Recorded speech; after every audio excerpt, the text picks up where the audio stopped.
Imaginez que le dernier souffle d'un leader puisse résonner au-delà des murs du Vatican, traversant les continents, surmontant les barrières du temps et de la peur. Et si, dans les derniers instants de son voyage, le pape François avait laissé au monde un enseignement inattendu, une confession de foi et d'humanité capable de bouleverser nos convictions les plus profondes?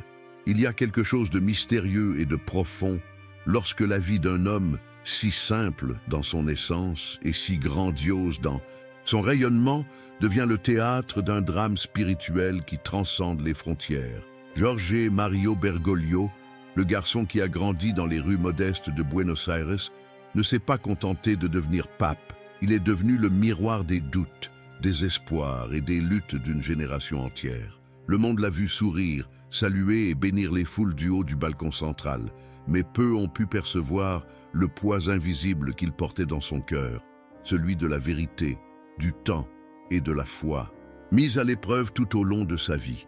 Dans ce parcours, nous revisitons non seulement les pas du pape François, mais aussi les abîmes et les sommets de son âme, des matins froids du quartier de Flores, entre voisins italiens et migrants pleins de rêves, jusqu'aux nuits silencieuses de Sainte-Marthe, où la prière se mêle au son lointain des cloches. François a été marqué par une sensibilité rare, presque douloureuse, qui l'a poussé à comprendre que la vie était une danse entre la perte et le renouveau, la simplicité et le courage. Fils de Mario et Regina Georg, il a appris dès son jeune âge que la vie est faite de pertes et de retrouvailles, de simplicité et de courage. Il a compris que l'appel de Dieu pouvait se manifester aussi bien dans le sourire d'une mère que dans les blessures d'un pauvre oublié. Très jeune, il absorbait avec une intensité rare chaque parole, chaque geste de foi, soupçonnant qu'au-delà des formules religieuses se cachait un secret plus grand, peut-être même celui du Christ lui-même. La foi de ses parents, Georges et Mario, n'était pas simplement un héritage.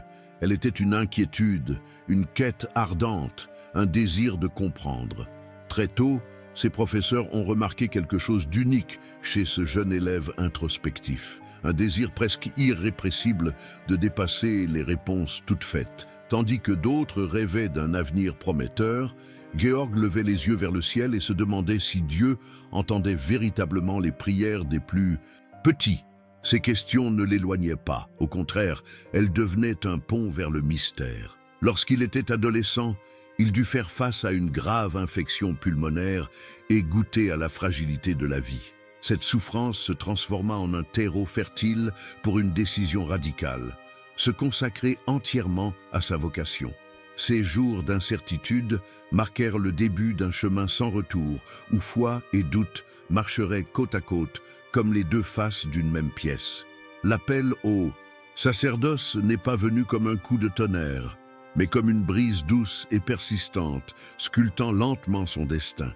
Les années passées au séminaire de Buenos Aires et au sein de la Compagnie de Jésus ont été une véritable forge spirituelle.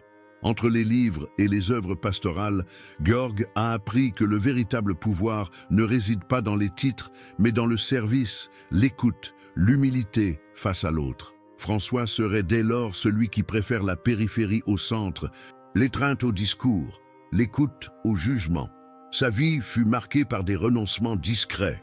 Il renonça au confort, rejeta les privilèges, choisissant toujours le chemin le plus difficile, car il savait qu'à cet endroit précis, dans la poussière de l'humanité, Dieu aime faire sa demeure. Lorsqu'il fut élu pape en 2013, après la renonciation de Benoît XVI, le monde assista, stupéfait, à l'ascension d'un homme différent. En choisissant le nom de François, il raviva la mémoire du saint d'Assise, avec un amour radical pour les pauvres, une compassion sans frontières et le courage d'affronter l'institution avec humilité, sans jamais se soumettre à l'erreur. François devint le pape des périphéries, celui des gestes simples porteurs de messages puissants. Son pontificat fut marqué par une attention particulière aux plus démunis, une défense incessante de la vie sous toutes ses formes et un appel continu à la miséricorde et à la réconciliation, dans une époque où le monde semblait s'enfoncer dans la division et l'indifférence. Cependant, tout ne fut pas lumière. Les années à Rome apportèrent des épreuves inattendues, crises internes, scandales financiers, résistance de secteurs traditionalistes. Le pape dut apprendre à marcher sous le feu croisé des attentes, mais au lieu de se durcir, il devint de plus en plus transparent, humain, vulnérable. Dans ses homélies et entretiens, François n'hésitait pas à confesser ses propres limites, ses nuits sans sommeil, sa peur de décevoir ce qu'il aimait le plus, Dieu et les petits. Cette honnêteté toucha les foules, mais provoqua aussi des réactions hostiles. En abordant des sujets comme la souffrance des migrants, la douleur des sans-abri et le droit au pardon, même pour les plus grands pécheurs, François a provoqué des débats enflammés à l'intérieur et à l'extérieur de l'Église. Personne ne peut nier cependant que c'est dans l'exercice quotidien de l'amour, et non dans le spectacle des décisions historiques, que son témoignage est devenu le plus éloquent. À chaque geste simple, un baiser à un enfant, une visite silencieuse dans une prison, une larme partagée avec une mère en deuil, François rappelait au monde la centralité de l'Évangile. Il aimait Dieu par-dessus tout et son prochain comme soi-même.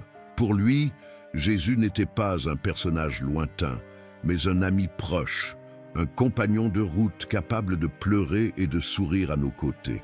Sa vision du Christ s'exprimait davantage dans les silences que dans les formules, davantage dans les gestes que dans les traités. Cette perspective provoqua des controverses. Certains l'accusèrent de relativisme, d'autres d'audace excessive. Mais François préférait le risque de l'amour au confort de la neutralité. Inspiré par des passages comme le chapitre 25 de Matthieu, il rappela que le salut passe avant tout par la miséricorde, en nourrissant ceux qui ont faim, en accueillant l'étranger. Ces paroles sur l'enfer, vues non comme un lieu physique, mais comme un état d'éloignement total de Dieu, furent interprétées par certains comme une hérésie, par d'autres comme un renouveau d'espérance. Il ne niait pas le mal, mais misait tout sur le pouvoir transformateur de la grâce, sur la possibilité toujours ouverte du retour, du pardon et de la restauration. Pour François, l'Église devait être un hôpital de campagne et non un tribunal. Cette vision radicale et pleine de miséricorde marqua profondément son pontificat, invitant chacun à une rencontre sincère avec le Père qui ne se lasse jamais d'attendre le Fils prodigue. Le chemin de François, à travers le labyrinthe du pouvoir et du service, s'est intensifié avec l'âge. Chaque année, ses épaules semblaient porter non seulement le poids de l'Église, mais aussi celui des douleurs et des désespoirs du monde. Sa santé, autrefois robuste, montrait des signes de fragilité. Des problèmes aux genoux et des difficultés à se déplacer n'ont pas ralenti son rythme de travail, mais ont donné une nouvelle dimension à sa vulnérabilité, rendant son leadership encore plus proche de ceux qui, un jour, se sont sentis faibles ou limités. François a transformé la douleur en compassion, la souffrance en empathie, et n'a jamais permis que la croix de la maladie assombrisse sa mission de consoler, conseiller et surtout écouter. Alors que le monde spéculait sur sa succession, François continuait à prêcher la miséricorde, la justice et l'humilité. Lorsqu'on l'interrogeait sur l'avenir de l'Église, il répondait avec la sérénité de celui qui sait que le temps de Dieu n'est pas celui des hommes. Il préférait parler de la souveraineté divine et de la confiance inébranlable que, même dans les périodes les plus sombres, Dieu reste aux commandes, guidant l'histoire au-delà de la compréhension humaine. Ces dernières paroles, selon les témoignages, n'étaient pas marquées par le désespoir, mais par l'espérance. Avant de fermer les yeux sur ce monde, François aurait partagé une vision profonde, celle d'un Christ victorieux, déjà régnant au-dessus de toute souffrance, et d'un Dieu dont la providence agit même dans les scénarios les plus obscurs. Ce message, loin d'être un simple réconfort, fut pour beaucoup un appel à la maturité spirituelle. François rappelait souvent l'exemple de Joseph, fils de Jacob, vendu par ses frères et jeté en prison, mais qui vit son malheur transformé en salut pour tout un peuple. Ce que je pensais être ma faute, en vérité, fut l'instrument du commencement de quelque chose de plus grand, aurait-il confié à ses collaborateurs les plus proches, citant le chapitre 50 de la Genèse. Dans ses dernières homélies, Il répétait comme un mantra que rien, absolument rien n'échappe à la gouvernance de Dieu, ni la maladie, ni la trahison, ni les tempêtes publiques ou privées. C'était la certitude que même la mort n'est qu'un portail vers l'espérance éternelle. Face à l'inquiétude suscitée par la prophétie de saint Malachie qui suggérait que François pourrait être le dernier pape avant le jugement, le pontife choisit de ne pas nourrir la peur. Il refusait de voir la fin des temps comme une menace, préférant la vision de l'Apocalypse comme une promesse de justice, de restauration et de plénitude. Le Seigneur règne, répétait-il, rappelant à tous qu'aucune tribulation n'est plus grande que la fidélité de Dieu. François comprenait la fascination qu'exercèrent les prophéties, mais sa conviction profonde était que la vigilance spirituelle et non l'anxiété apocalyptique devait guider le peuple. Il exhortait les fidèles à garder leur cœur éveillé, non pour céder à la panique, mais pour pratiquer une charité active, une sainteté quotidienne, un accueil radical de l'autre. Allongé sur son lit, entouré de quelques amis, il priait en silence. Ceux qui se sont approchés à ces moments-là disent avoir été témoins d'une paix inexplicable, d'une lumière douce émanant de cet homme déjà fragile. Ses mains, autrefois fermes, étaient désormais tremblantes, mais elles étaient encore capables de bénir. Ses yeux fatigués gardaient l'éclat de celui qui entrevoyait déjà le mystère final.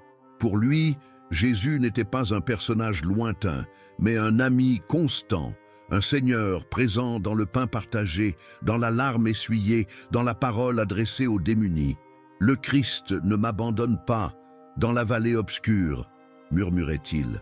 Il a déjà vaincu les ténèbres. Le trône n'est pas vide. En se remémorant son parcours, François aimait souligner les leçons centrales qui ont soutenu sa foi et qu'il offrait désormais au monde. La première leçon était l'humilité radicale.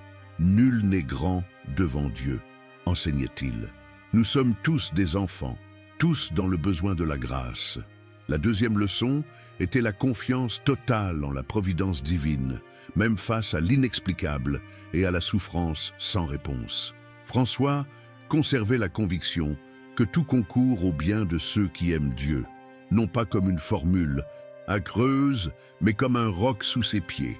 Il n'ignorait ni la douleur ni le mal réel qui affligèrent le monde, mais il insistait sur le fait que la victoire du Christ est le dernier mot.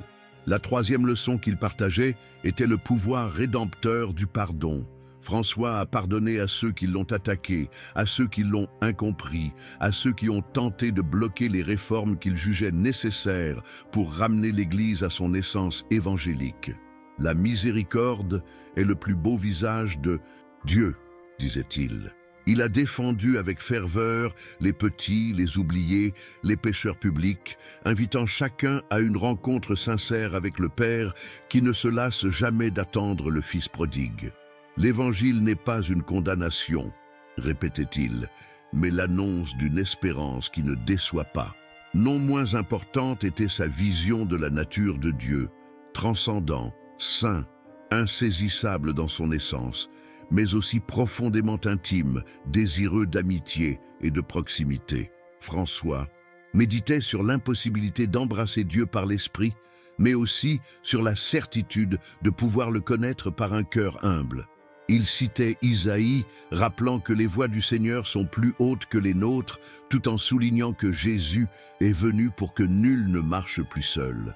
La sainteté, pour lui, était un appel universel, non le privilège de quelques-uns. Il fallait certes la pureté du cœur, la soif de justice et le courage de recommencer. Ses dernières paroles publiques, ainsi que les confidences faites à ses proches, tournaient autour de ce double mystère, la grandeur et la proximité de Dieu. Nous ne pouvons contrôler le divin, avait-il dit un jour, mais nous pouvons nous laisser surprendre et transformer par lui. Il demandait que l'Église ne cesse jamais d'être une mère miséricordieuse, avant de juger, d'embrasser avant de condamner, d'écouter avant de fermer des portes. Construire des ponts, plutôt que des murs, était le message qu'il laissait en héritage. À mesure que sa lumière terrestre s'éteignait, le monde semblait se taire dans un respect silencieux. La place Saint-Pierre, souvent remplie de pèlerins, plongeait dans une atmosphère d'attente presque sacrée. Dans de nombreuses maisons modestes, dans les banlieues oubliées, des fidèles s'agenouillaient et allumaient des cierges, reconnaissant pour le témoignage d'un pasteur qui a marché parmi eux sans craindre de se salir. Dans les cœurs résonnait la dernière supplication de François: « Dieu règne, Dieu voit, Dieu prend soin, n'ayez pas peur ». Ainsi, enveloppé de prières, Georges et Mario Bergoglio remettaient son âme à celui en qui il a cru, servi et aimé jusqu'à la fin. Aujourd'hui, alors que le monde se souvient de François, le silence de Rome semble murmurer l'espérance. Nous ne célébrons pas seulement un pontife, mais le passage d'un homme dont l'héritage fut d'aimer sans réserve, de défier la peur par la foi et de servir au cœur de la tempête. Que sa dernière vision demeure vivante. Dieu règne, le Christ marche à nos côtés et la miséricorde est plus forte que le jugement.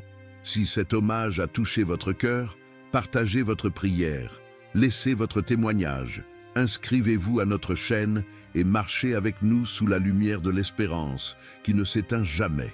Quel héritage pensez-vous que le pape François a laissé au monde? Partagez vos expériences et réflexions dans les commentaires. Nous avons hâte de vous lire. N'oubliez pas de vous abonner à la chaîne et d'activer les notifications pour ne rien manquer de nos contenus inspirants. Et si vous cherchez d'autres histoires profondes, cliquez sur la vidéo recommandée juste ici. À bientôt avec toute mon amitié, Sébastien Benoît.